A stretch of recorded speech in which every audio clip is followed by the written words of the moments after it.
Kannada movie super so ఇప్పుడే చూసి రావడం జరిగింది. ఈ మూవీ ఎలా అనిపించింది, అసలు ఈ మూవీ చూడొచ్చా చూడకూడదా, ఈ మూవీ కాన్సెప్ట్ ఏంటి అనేది డీటెయిల్గా మాట్లాడుకుందాం. ప్రజెంట్ నేను వేరే ప్లేస్లో ఉన్నా కాబట్టి ఈ రకంగా వీడియో చేస్తున్నా, మీరు ఏమీ అనుకోకండి. ఫస్ట్ ఆఫ్ ఆల్ భయ్య నాకు ఒకటి అనిపించింది ఈ మూవీ చూడగానే, అసలు కొన్ని సినిమాలు మాత్రమే డబ్బింగ్కి వర్కౌట్ అవుతాయి, మిగతావన్నీ వర్కౌట్ అవ్వవు అని క్లియర్గా అనిపించింది ఈ మూవీ చూశాక. అయితే ఈ మూవీ కన్నడలో వారం క్రితమే రిలీజ్ చేశారు, అయితే ఇప్పుడు తెలుగులో స్పీడ్ గా డబ్ చేశారు. అయితే ఈ మూవీ కాన్సెప్ట్ ఏంటంటే, ఒక ఊర్లో చావు జరుగుతుంది, ఆ తర్వాత పెళ్లి జరుగుతుంది, పెళ్లి అయ్యాక ఒక పర్సన్ కి దయ్యం తగులుతుంది. ఈ రకమైన కాన్సెప్ట్ ఈ మూవీ అయితే ఉంటుంది. ఫస్ట్ హాఫ్ కొద్దిగా కామెడీగా ఎంగేజింగ్ అనిపించింది భయ్య, కానీ సెకండ్ హాఫ్ మాత్రం ఏమీ లేదు.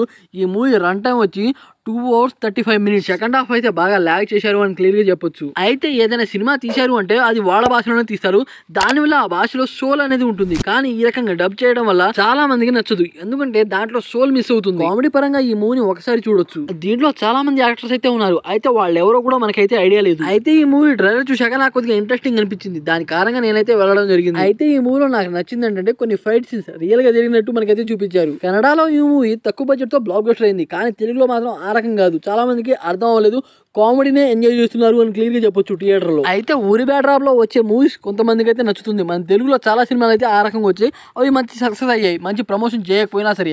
అలాగే ఈ మూవీ కూడా కొంతమందికి నచ్చొచ్చేమో. అయితే ప్లేస్ అయితే చాలా బాగుంది, వీళ్ళు తీసిన ప్లేసెస్, స్క్రీన్ ప్రెజెంట్ కూడా చాలా బాగానే ఉంది అని క్లియర్ గా చెప్పొచ్చు. బ్యాక్గ్రౌండ్ మ్యూజిక్ అలాగే దయ్యం వదిలించే సీన్స్ అవి కొద్దిగా బెటర్ కనిపించాయి. ఇంకోటి ఏంటంటే, ఈ మూవీలో సాంగ్స్ అయితే అసలు ఎక్కించాలనే లేవు, చాలా మందికి ఆ సాంగ్స్ అర్థం కూడా కావు. ఈ మూవీ చూశాక నా ఒపీనియన్ ఏంటంటే, కామెడీ పరంగా ఈ మూవీని ఒకసారి అయితే చూడొచ్చు. అలాగే కొంతమంది యాక్టర్స్ కూడా మంచి యాక్టింగే చేశారు. ఓవరాల్ గా ఈ మూవీకి నేను ఇచ్చే రేటింగ్ 2. ఒకవేళ మీరు సూపర్ సో మూవీ చూసినట్టయితే మీకు ఎలా అనిపించింది అని డెఫినెట్ కామెంట్ చేసి వీడియో లైక్ చేయండి ఫ్రెండ్స్.